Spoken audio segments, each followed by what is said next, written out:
This year's guest of honour is one of Britain's most established athletes and a former Croydon College student. Ladies and gentlemen, will you please welcome Donna Fraser.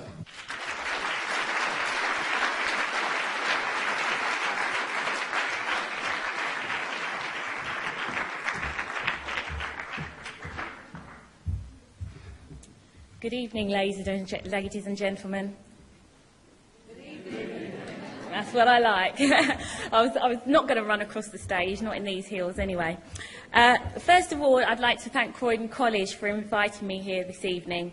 It's always a great pleasure to share and celebrate such great things that you guys are doing, and I'm really proud of you, and you should be proud of yourselves. So why am I here? You may ask yourselves. Believe it or not, I was a Croydon student, so that's why I'm here. And also, I'm a local girl, born and bred in Croydon, and still proud of it. Yay!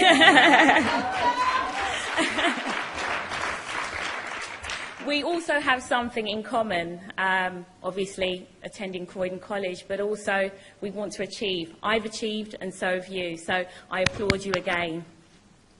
So let me tell you something about myself, if you don't know much already. But as I said, I'm a Croydon girl and also a Great Britain international athlete.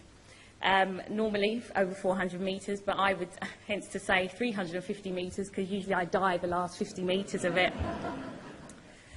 At the age of 8, that's when I started athletics at Winterbourne Junior School in Thornton Heath, where my teachers identified that I had a talent, and I'm very, very grateful for them.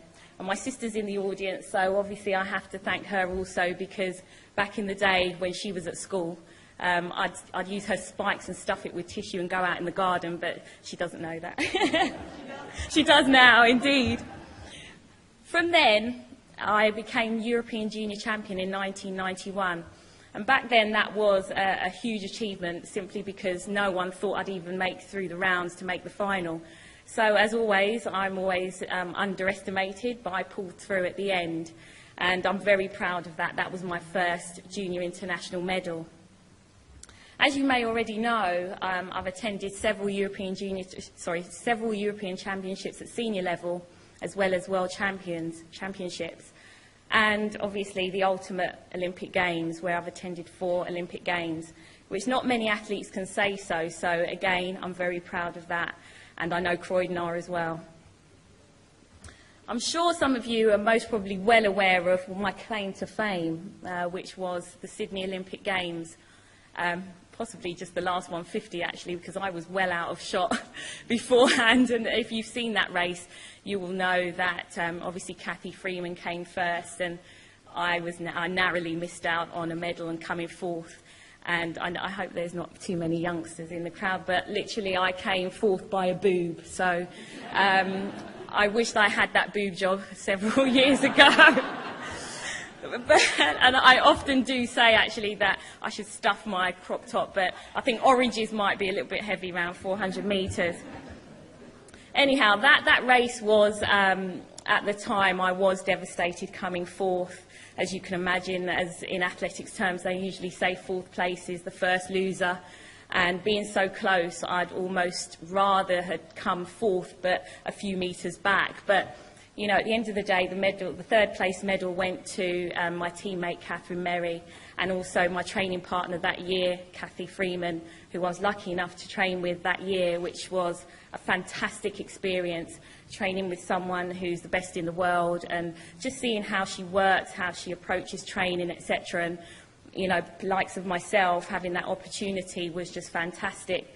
And I learnt so much from her, and, you know, being on the sidelines and just seeing how her mind works. You know, she's normal like all of us, you know, get to training. Like yourselves, I'm sure you turn up at college and think, oh, why am I here? Do I have to do this? And she was exactly the same. But, you know, when we got on that line, we worked hard, and it showed at that Games. But like I said, coming fourth, I was devastated. And however, when I got off the plane and got home, I realised the huge impact I had, not only the people in Croydon, but my family, my friends. And they were saying, Donnie, you know, you came fourth, you're fourth best in the world. But you know, we're high achievers, and you go there to do a job, you want to win, you want to do your ultimate best. But I felt within myself that I'd let people down, and, you know, despite coming fourth, yes, it's fantastic, gone on TV, did this, but I didn't do things right, so I felt I'd let my coach down. But the bottom line is I didn't actually believe that I could get a medal. Despite being in the fantastic shape that I was in, I actually didn't realise that at the time, but, you know, it's one of those things. But through the rounds, there were 4 rounds in that Olympics, and through the rounds I'd always had lane 7 and 8, and come the final I had lane 2, where you can see all the other lanes. And I said to myself, right, Donna, do not focus on anyone else, just do your thing.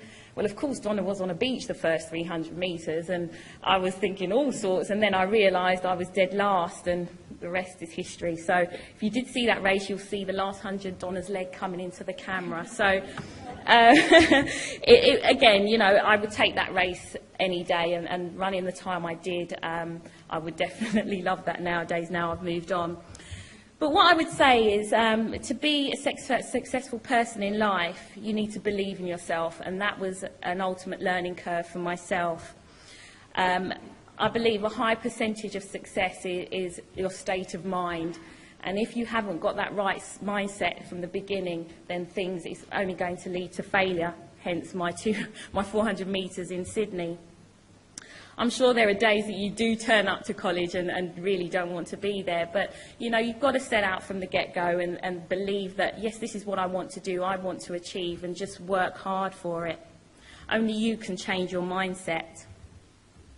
But most people ask me, Donna, how have you stayed so motivated for so long? You know, I've been in the sport since the age of 8, and I won't tell you how old I am now, but I'm sure you can guess. Oil of Ulay. But my usual answer is I just do. You know, it's a routine. It's something that I've always wanted to do.